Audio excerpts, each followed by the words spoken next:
Well, well, well. What a difference a day makes. One thing I've noticed a lot over time with being on social media is the amount of idiots that you get online trying to pull a fast one. Specifically, scammers, fraudsters. They seem to think that if you catch them out, oh no, well, I'm not that really. I don't do things like that. Of course you do. One thing I have become very efficient at over the last, I'd say, 5 years at least, is spotting when scripts have been used. You can normally tell by how a conversation goes. It's like, I'll give you an example, recent one. An individual by the name of Rachel Morgan from Washington, D.C. Yeah, right, of course you were. I very much doubt that the name Rachel Morgan is who this person was. But this individual, a few days ago, came onto through a group that I'm part of and got approved for. And a few days later, thought nothing of it. Next thing, get a friend request, so checked out. Yeah, right, okay, we'll just benefit of the doubt, give it a shot. And a couple of days ago, yeah, it was a couple of days ago, this individual starts chatting and pass backwards messages backwards and forwards when I could through Facebook Messenger.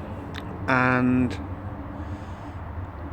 at first nothing really aroused my suspicion. I was suspicious to the point where I knew that there was a possibility that this could be a potential fraudster, but I wasn't going to actually confirm that 100%.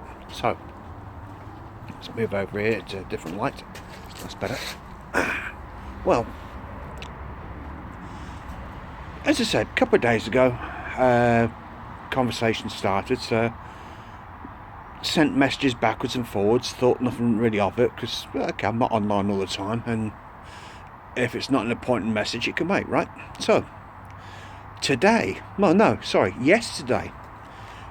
this individual was chatting away again to him, whatever it is.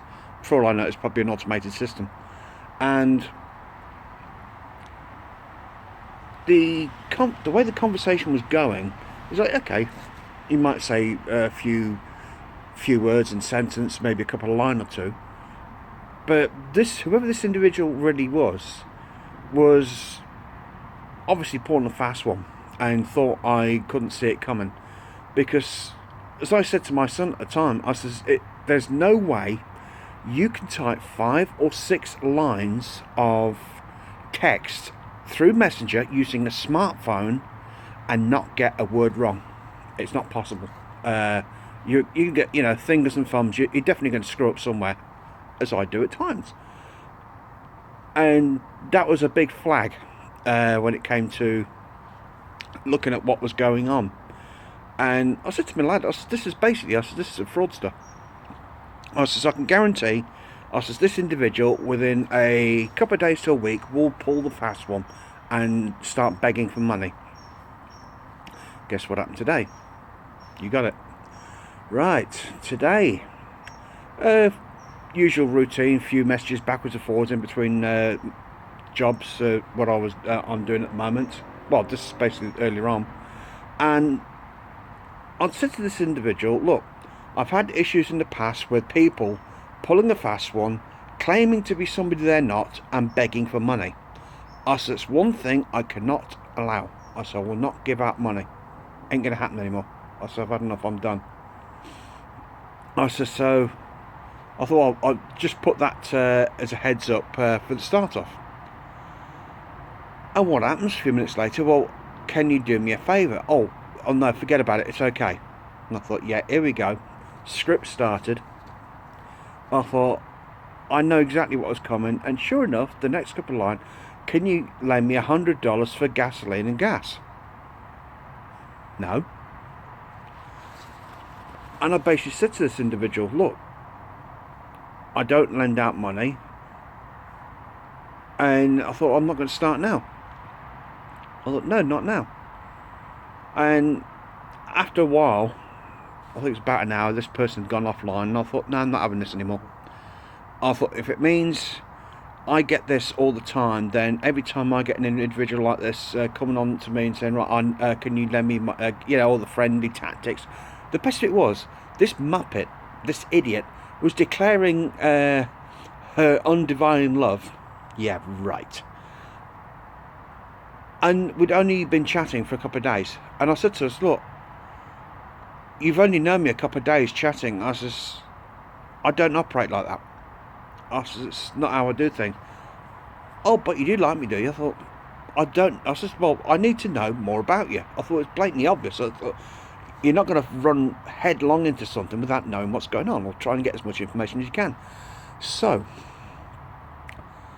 when this person had gone offline, I thought, right, final message, blocked, and as far as I'm concerned, that individual is out of my life.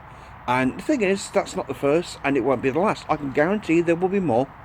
There always is, and I suppose there always will be while there's social media.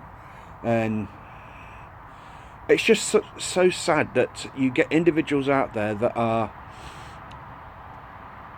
claiming to be wanting to become friends, associates with you online, and then the next minute it's twisted round. Oh, well, and you get to find out the real motive of what they want to be with you for, and that is whatever they can get at you. My suggestion to anybody that has contact with anybody online, unless you know that individual specifically, do not give them anything. Not a thing. Because I can guarantee now there's going to be people out there that this individual is going to target, and it'll be the same usual thing. Oh, thanks for adding me as a friend. Not anymore, because I got rid of her. A couple of days later, or after a bit of texting, find out who does what. Oh, can you help me out with a little problem I've got? That's one of the usual trigger words. Can you help me out with a little problem? Anybody asks you if you can help them out with a problem like that, boot them out. Dump them immediately, because it's not worth your time, it's not worth your hassle, it's not worth your health. I just hope that we can cut down on this scourge as much as we can, but the problem is, with the internet age, the fraudsters have got new tools to play with. That's alright. We know the scripts, we know how and why they operate, and we can fight back. So let's get on with it.